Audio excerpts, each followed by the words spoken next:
Let's talk about the 7 bad habits that can actually ruin and wreck your liver. I have a lot of experience in this because I destroyed my liver with all the bad habits you can possibly imagine. So let's go to the first bad habit, and this is over-the-counter medication. Now, this goes beyond medication, and I'm not telling you not to take your medication, but all medication, especially over-the-counter medication, can really do some serious damage to your liver. And at the top of the list, we have Tylenol. Tylenol is very unique in that it's the #1 cause of acute liver failure out of all these other medications. So it's something to be aware of. And some people don't realize that and they're taking it routinely, and it's really bad. If you're on any over the counter medication or even medication in general, you should be taking something to protect your liver. And one thing that I recommend would be milk thistle. It has very unique properties to add protection and increase regeneration of the liver. The other protector for the liver, especially for Tylenol, is something called NAC. But milk thistle will also work. And also the question to ask is, why am I on this medication in the first place? Well, some of the other bad habits that we're going to cover will probably solve the problem of being on this medication in the first place. All right, number 2 is a sedentary lifestyle. And it's kind of strange because, like, why would not exercising or being active harm your liver versus other things that you do? Or let's say you're drinking alcohol, right?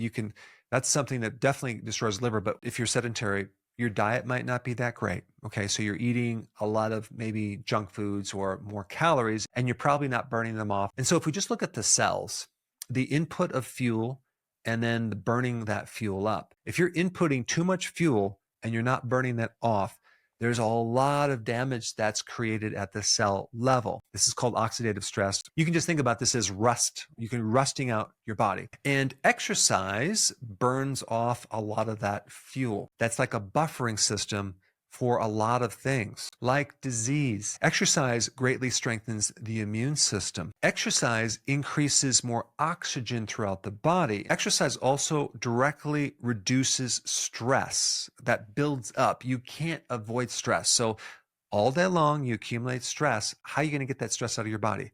Well, exercise can do it. Create a habit of regular exercise or physical work. All right, next one, number 3, not really eating for health or nutrition. Now, this can get you into trouble because the primary ingredient that people eat for pleasure is seed oils, vegetable oils, which are really bad. The combination of starch or sugar and seed oils is basically the anatomy of what makes up junk food. And the combination of sweet, starch, and seed oils together, it's highly addictive, it's highly damaging, but it can give us a sense of a decreased stress for a second. Well, actually about 30 seconds until your blood sugars that were high start coming down. And now we actually need more to create that same sensation. So most people actually eat for some type of sensation. It's kind of a mindless thing that we just do as a routine habit. It has taken me years before I finally decided to create a new thing for myself where I'm now going to start eating for health. And I really had to hit bottom and really feel terrible for many years before I changed. I didn't just switch overnight. I literally had to be so sick and be in so much pain before I said, that's it. And now all I have to do is think about what I would feel like if I ate this thing to get me to say, no, thank you. So the comfort foods that people like would be like fried chicken, right? Deep fried in vegetable oils, French fries with ketchup, pastries, donuts. You realize that at one time I ate in one sitting 12 donuts? I mean, I can't even imagine eating that now. The heck was I thinking? And then when you go to a fast food place, you literally drink this sugar as high fructose corn syrup. Just think about what that does to your liver. So all of these carbs combined with the seed oils are going to create a situation in the liver called insulin resistance. This is a situation where you're forcing your body to work so hard at removing this junk out of the system, all this sugar out of the system, and it creates this protective mechanism where it's going to start to block sugar, okay? And because sugar needs insulin to go into the cells, and it all starts in the liver. It's at the root of obesity, belly fat, a fatty liver, and high blood pressure. All of that is directly caused from insulin resistance. But a lot of times they confuse people and they say, well, each thing is associated with each other. They're not really showing you cause and effect relationship. But eating for pleasure, eating for the wrong purpose, which is the bad habit, directly destroys the liver because it creates insulin resistance. And then from that point on, it's all downhill. All right. The next one, number 4, is also eating for the wrong purpose, eating for convenience. Okay. I talk to a lot of people that don't have a lot of time. And so they're on the run.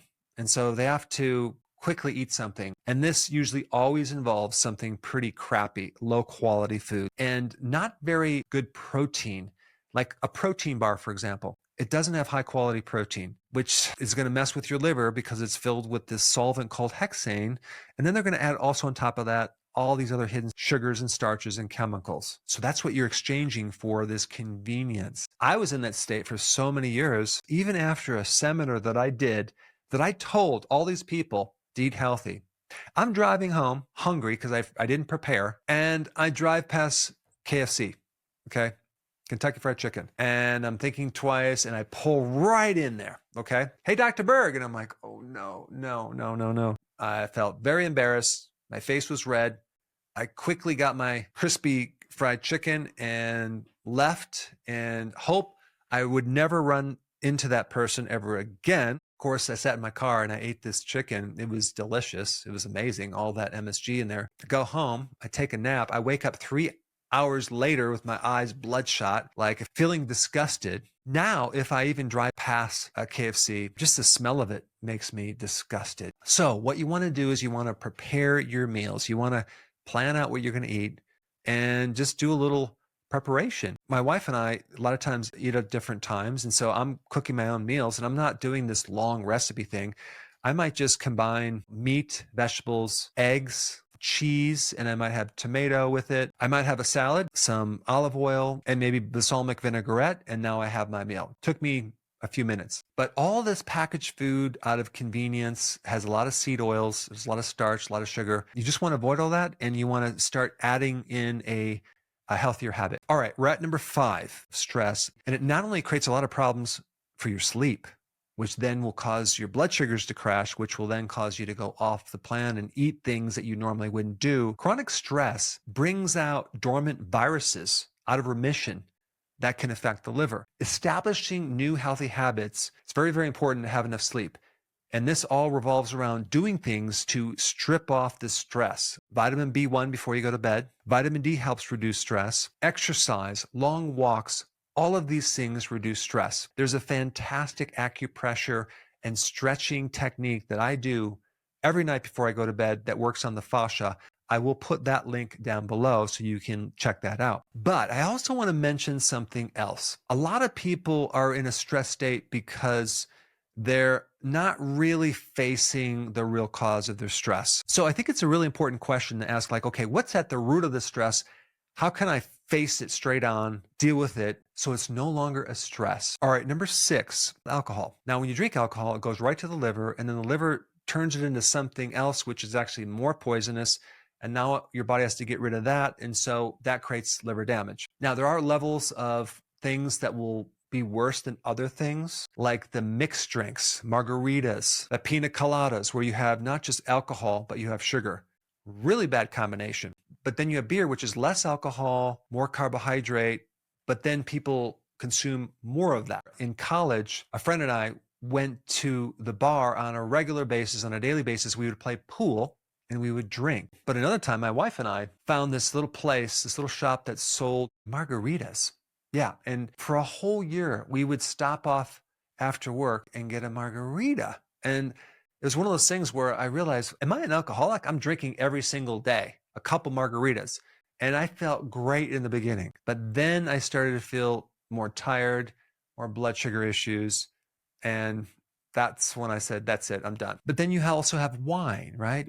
At least with wine, you have phytonutrients in there, or at least some. That's going to create a little bit of lessening of the damage of the alcohol. And it really depends on how much that you consume. But if you're drinking for health reasons, just realize there is no such thing. I'm not telling you not to drink. I'm just saying that if it's a regular routine, you might want to just do something to lessen that routine, to be more in control of when you consume it. You can also take vitamin B1, natural B1. That will help you prevent a hangover. All right, and number 7, vitamin deficiencies.